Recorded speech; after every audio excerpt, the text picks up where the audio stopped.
Gecenin en zifiri karanlığında, yalnız kaldığınızda ensenizde hissettiğiniz o buz gibi nefes, o sadece bir ürperti değil. O, lohusa yataklarının üzerinde yükselen o ölümcül fısıltı, o da sadece bir ses değil. O, Anadolu topraklarının en derinlerinden gelen, cinlerin en karanlık oyunlarından biri, Al Karısı'nın laneti. Bu gece anlatacağım hikaye, uykularınızı kaçıracak, kanınızı donduracak ve belki de bir daha asla yalnız uyuyamayacaksınız. Bu sadece bir efsane değil. Bu, cinlerin ve Al Karısı'nın karanlık dünyasına bir yolculuk. Eğer bu ve bunun gibi korku dolu hikayeleri dinlemeye cesaretiniz varsa, kanalıma abone olmayı ve bildirimleri açmayı unutmayın. Çünkü bu gece ne kırmızı kurdele ne de demir, Al Karısı'nın ve cinlerin lanetinden sizi koruyamayacak.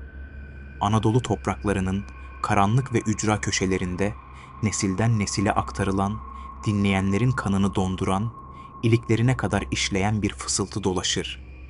Bu sadece bir hikaye, bir masal değil. Lohusa kadınların en derin, en karanlık kabusu. Cinlerin en ölümcül, en ürpertici nefesi. Al Karısı.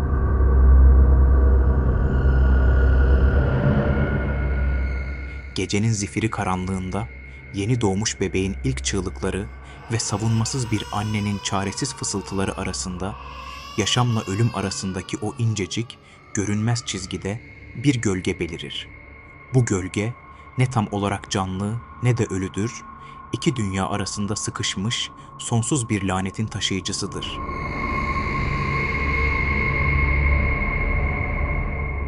Al Karısı neden lohusaların peşinde?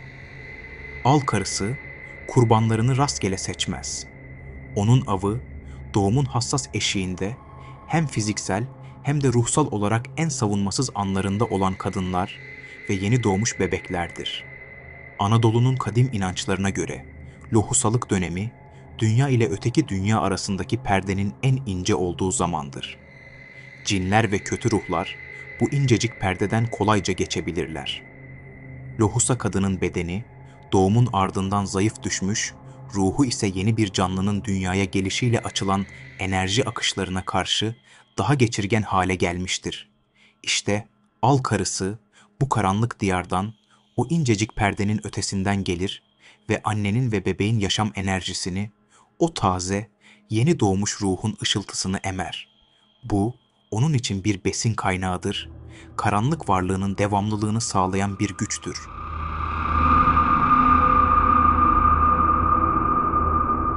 Soğuk bir geceydi. Genç, taze gelin, ilk çocuğunu dünyaya getirmenin heyecanı ve yorgunluğu içindeydi.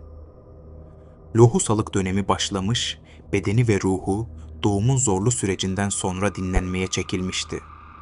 Gecenin sessizliği çöktüğünde, yorgunluktan bitap düşmüş genç kadın, minik bebeğini şefkatle kucağına almış ve odanın loş ışığında ninni mırıldanarak uykuya dalmıştı.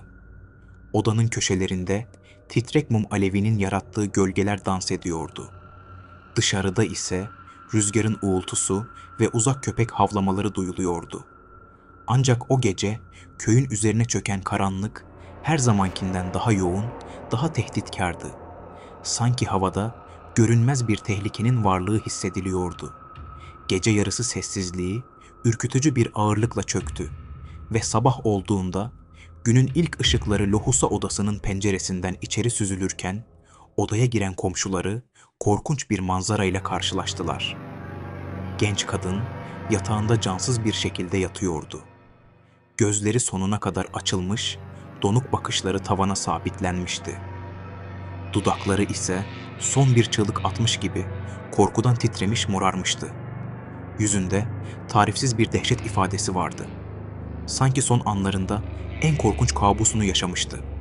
Bebeği ise beşiğinde yoktu. Odanın her köşesi çaresizce arandı. Yerde minik ayak izleri ve sürüklenme izleri vardı. Kalplerinde korku ve endişe büyüyen komşular köyü ve çevresini aramaya başladılar. Sonunda köyün en uzak, en kuytu köşesinde, derin ve karanlık bir kuyunun başında korkunç gerçeği buldular. Bebek kuyunun soğuk ve karanlık sularında cansız bir şekilde yatıyordu. Kuyunun başında ise kimsenin tanımadığı ürkütücü bir kadın oturuyordu. Üzerindeki kan kırmızısı, yırtık pırtık giysi gece karanlığında adeta parlıyordu. Uzun, dağınık simsiyah saçları rüzgarda dalgalanıyordu. Yüzü gölgelerin arasında kaybolmuştu. Ancak boş göz çukurlarından yansıyan kızıl bir parıltı görülebiliyordu. Kadın sessizce bebeğe bakıyordu. Sonra başını yavaşça kaldırdı ve etrafındaki kalabalığa baktı. Yüzünde şeytani bir zaferin ifadesi vardı ve sonra kulakları sağır eden, ilikleri donduran tiz bir kahkaha duyuldu. Kahkaha kuyunun derinliklerinden yankılandı ve tüm köyü ölümcül bir sessizliğe büründürmeden önce havada asılı kaldı.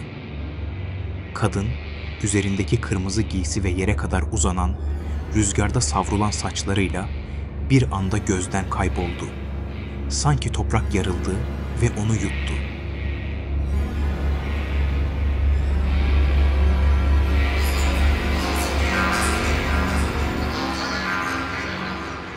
Sessizliğin laneti sessizlik. O sessizlik, al karısının zaferini ilan ettiği andı. Ama bu sadece başlangıçtı. O gecenin ardından köyün üzerine çöken ağırlık hiçbir zaman kalkmadı.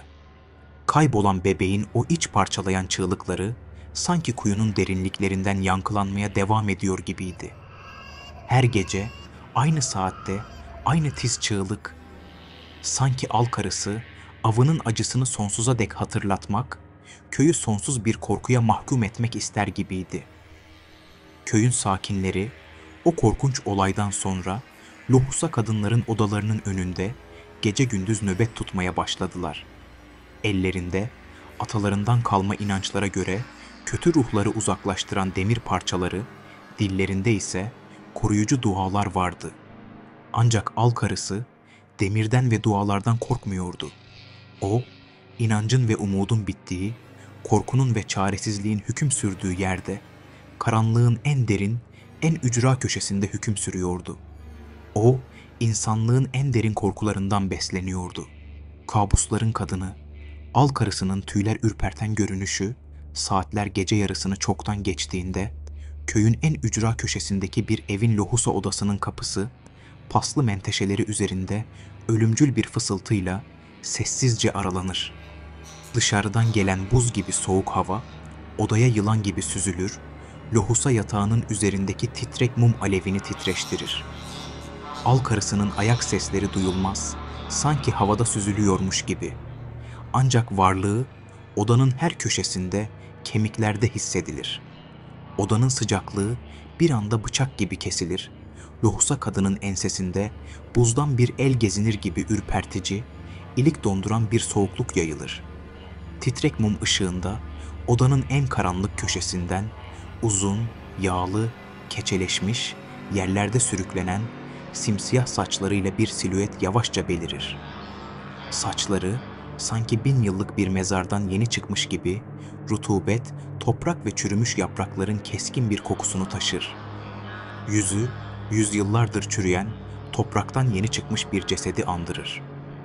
Çökük yanakları, morarmış, çatlamış dudakları, boş ve karanlık göz çukurları, görenlerin aklını başından alır. Gözlerinden, cehennemin en derin, en karanlık katmanlarından yükselen, kızıl, yakıcı bir ateş parlar. Solgun, griye dönük ve damarlı cildi, ölümün soğuk, buz gibi dokunuşunu taşır.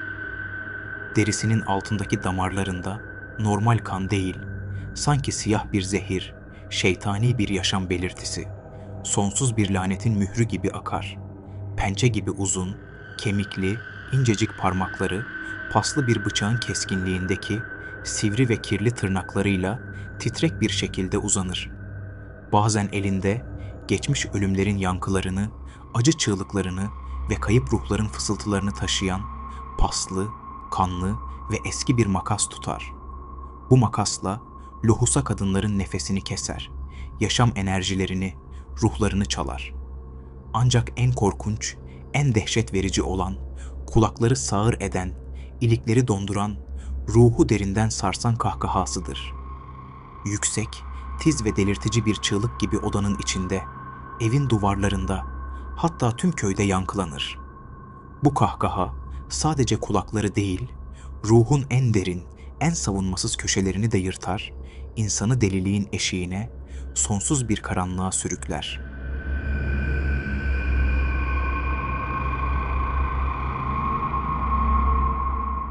Al karısının işaretleri.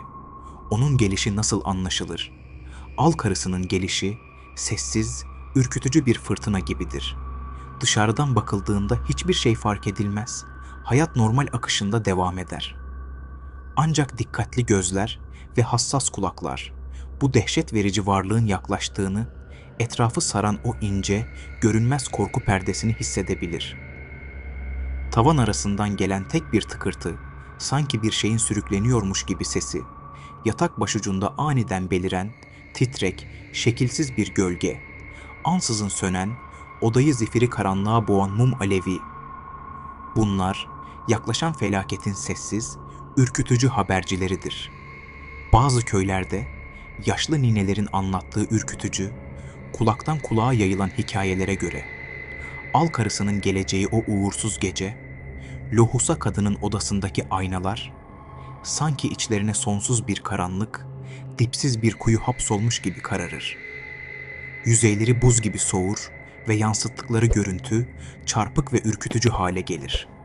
Su dolu kaplar, görünmez bir el tarafından itilmiş, devrilmiş gibi taşar ve soğuk, ürpertici su tahta zeminde yavaşça yayılır. Zemindeki tahtaların gıcırdamasına neden olur. Tavan tahtaları, gizemli, görünmeyen bir ağırlığın altında çatırdar ve evin her köşesine, kemiklere işleyen bir korku salar.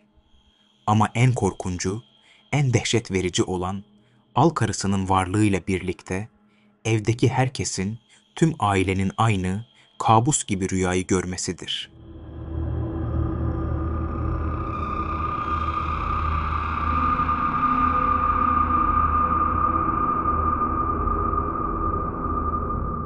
Yeni bir dehşet. Birkaç hafta sonra köyün başka bir evinden ürpertici fısıltılar yükselmeye başladı. Odanın en karanlık köşesinde titrek, şekilsiz bir gölge belirir. Gölge mi yoksa etten kemikten şeytani bir varlık mı ayırt etmek imkansızdır. Soğuk hava dalgası odanın her köşesine yayılırken lohusa kadının tüyleri ürperir. Aniden pencere camları şiddetli bir fırtına uğultusuyla titrer. İçerideki titrek mum alevi sanki son nefesini veriyormuş gibi daha da titrek bir şekilde dans eder. Kulağının dibinde buz gibi fısıltılı bir ses yankılanır. "Beni çağırdın, al karısı gelmiştir." Kadın, dudakları titreyerek, gözlerinden yaşlar süzülerek, çaresizce dua etmeye başlar. Ancak duaları odanın soğuk taş duvarlarında yankılanır ve boşluğa karışır. Çünkü al karısının hüküm sürdüğü bu dehşet anlarında hiçbir kutsal söz, hiçbir feryat, hiçbir insani çaba ona engel olamaz. Bebek incecik ses tellerinden kopan, iç parçalayan bir çığlıkla uyanır.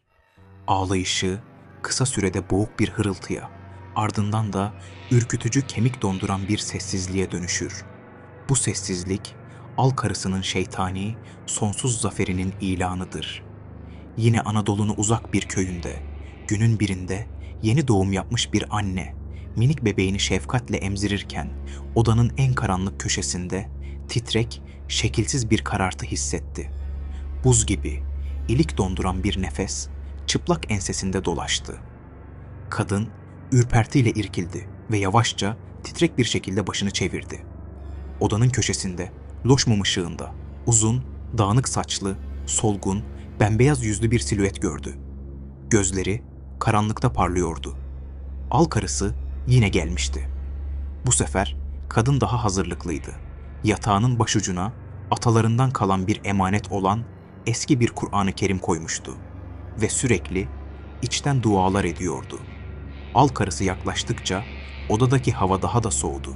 Nefesi kesildi, kalbi deli gibi çarpmaya başladı. Gözleri dehşetle açılmıştı. Al karısı pençe gibi uzun, kemikli ellerini uzattı ve kadının göğsüne doğru yaklaştı.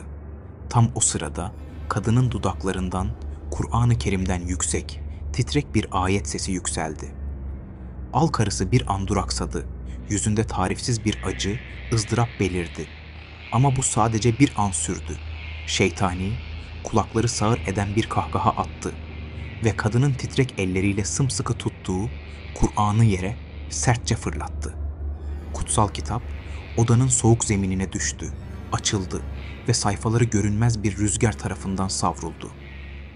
Al karısı kadının üzerine doğru eğildi ve buz gibi bir sesle fısıldadı. Duaların beni durduramaz. Ben senin en derin korkularından, en karanlık kabuslarından doğdum. Ben senin içindeki o bastırılmış, en ilkel korkularının vücut bulmuş haliyim. O gece köyde bir çığlık daha yankılandı. Ama bu seferki masum bir bebek çığlığı değil, bir annenin ruhunun sonsuza dek karanlığa, al karısının hükümranlığına teslim edilişinin iç parçalayan çığlığıydı. Sabah olduğunda evin kapısını çalan komşuları yine korkunç bir manzarayla karşılaştılar. Anne, minik bebeğine sıkıca sarılmış bir şekilde yatağında cansız yatıyordu. Gözleri sonsuz bir dehşetle açılmıştı ve yüzünde sonsuz bir korku, çaresizlik ifadesi vardı. Bebeğin ise saçları bir gecede bembeyaz olmuştu. O gece al karısı sadece can almakla kalmamış, aynı zamanda masumiyetin, umudun, inancın da son zerresini çalmıştı. Köyün üzerine çöken sessizlik, artık sadece bir zafer ilanı değil, aynı zamanda sonsuz bir lanetin, bitmeyen bir korku döngüsünün başlangıcıydı. Köyün üzerine çöken sessizlik artık dayanılmaz, boğucu bir ağırlıktaydı. Her evde, her kalpte, her nefeste korku vardı.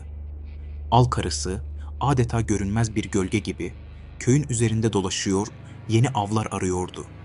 İnsanlar çaresizlik içinde atalarından duydukları, nesilden nesile aktarılan eski yöntemlere, batıl inançlara sarılmaya başladılar. Kırmızı kurdeleler kapılara asıldı. Lohusa kadınların yataklarının başucuna paslı demir parçaları konuldu. Evlerde sürekli titrek seslerle Kur'an okunmaya başlandı.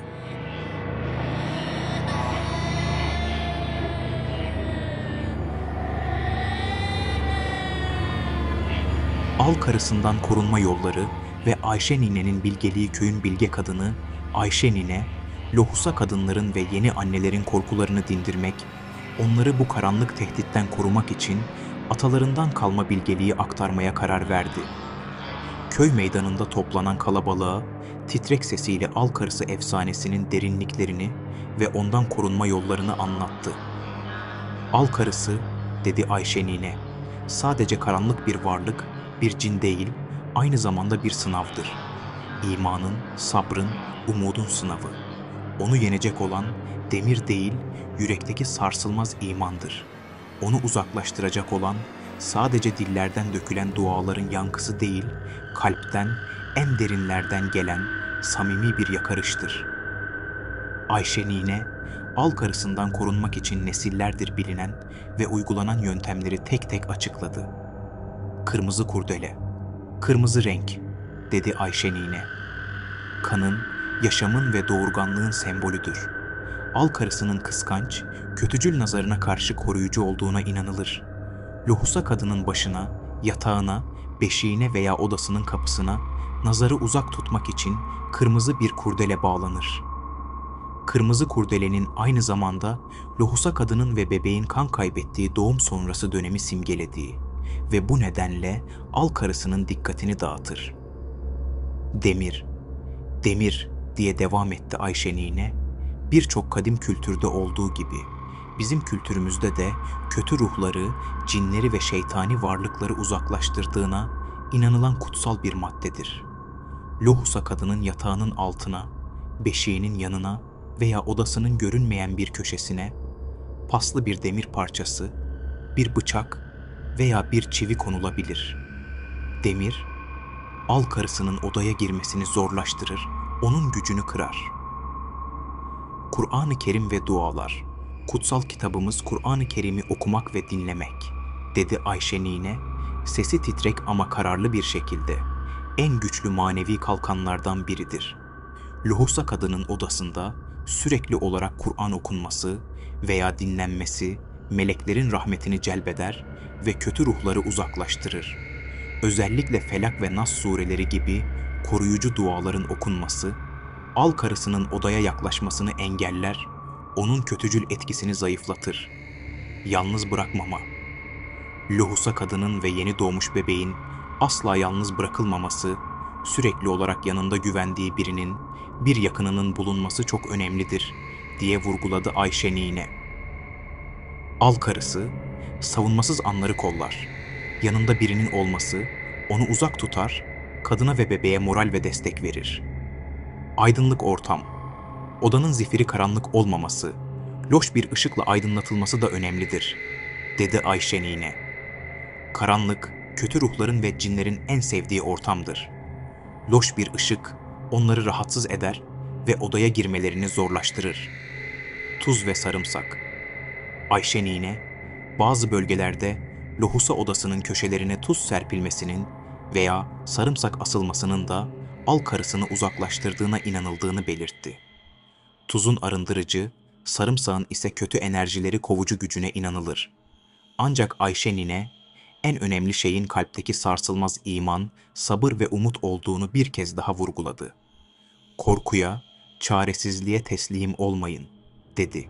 Sesi tüm meydanda yankılanırken, dualarınızı sadece dillerinizle değil, tüm kalbinizle, en derin inancınızla edin ve umudunuzu asla, hiçbir zaman kaybetmeyin.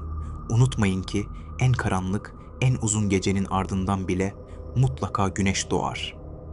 Birkaç hafta daha geçti. Al karısının o ürkütücü, kemik donduran sesi, o delirtici kahkahası, o uğursuz fısıltısı kesilmişti. Köyde uzun bir süredir ilk kez huzur ve sessizlik yeniden hakim olmaya başlamıştı. Ancak herkes, köyün her sakini kalplerinin derinliklerinde biliyordu ki al karısı tamamen gitmemişti.